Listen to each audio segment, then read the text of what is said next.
I'm Julie Mason, so pleased to welcome back to the show Congressman Mike Lawler. He's a Republican of New York. He serves the Empire State's 17th Congressional District, and you can follow him at Lawler, the number 4 NY. Congressman, congratulations on the reelect.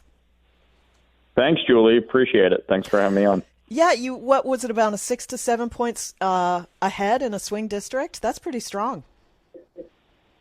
No question, especially, 2 years ago, we won by less than 1%, 1,800 votes.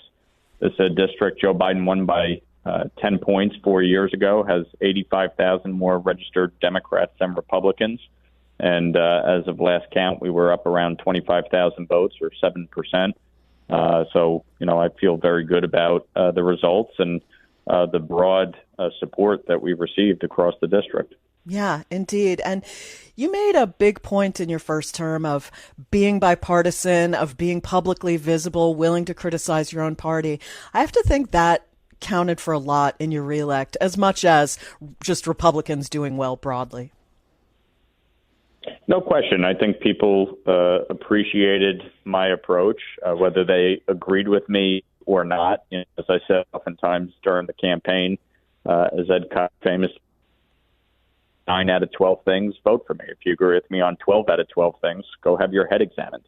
We're not going to agree on everything, and we shouldn't. That's why we have a constitutional republic. That's why we have the democracy that we have, which is to ensure that there is robust debate and discussion on these issues. And I will continue to do what I think is right for the district and the people that elected me to serve.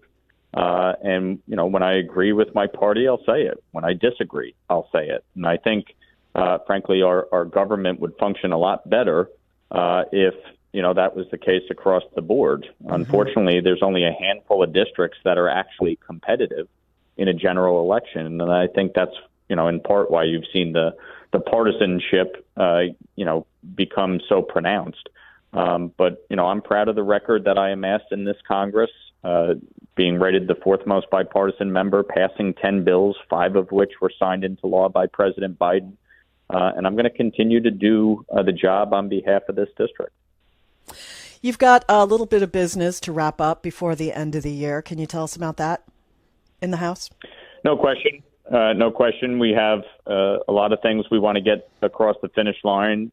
Myself, I have several bills that I'm looking to get finalized, including Senator Schumer finally passing the Anti-Semitism Awareness Act, and hopefully getting a Victims of Terror Compensation Fund bill passed to support both 9/11 families as well as the hostage families, the American hostages currently being held in Gaza.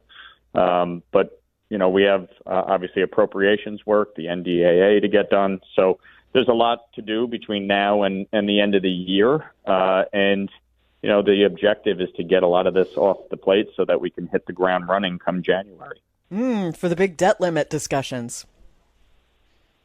No question. But, again, that's something that, the debt limit is set to expire on January 6th, I believe, or 7th. So, that's something ultimately, obviously, we'd like to get done as well before the end of the year. And looking ahead to next year, Congressman, what are some of your priorities?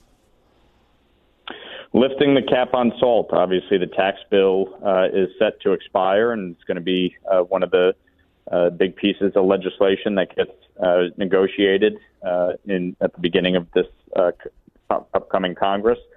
So that's a key issue for me. Obviously, securing the border, increasing domestic production of energy. From a New York standpoint, blocking congestion pricing, which is a scam to take taxpayer money from hardworking New Yorkers. And, obviously we have a lot of international crises that have to be dealt with. So as a member of the Foreign Affairs Committee, I'm going to spend a lot of time focused on that as well. And what about China? Look, China, Russia, and Iran are not our friends. They are our adversaries. And they've been engaged in an unholy alliance.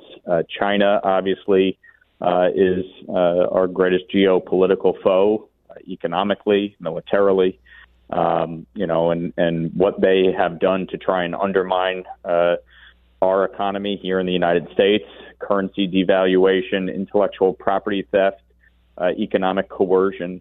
There's a lot that we need to do to combat China and what they have done, including the illicit oil trade with Iran, which is funding Hamas, Hezbollah, the Houthis, and other terror networks in the region. So these are real challenges, and I think it requires a strong foreign policy, which I know President Trump is ready to act on. Congressman Mike Lawler is a Republican of New York, serving the Empire State's 17th Congressional District. You can follow him at Lawler, the number 4NY. Congressman, thank you so much. Great to chat. Thanks, Julie. Take care.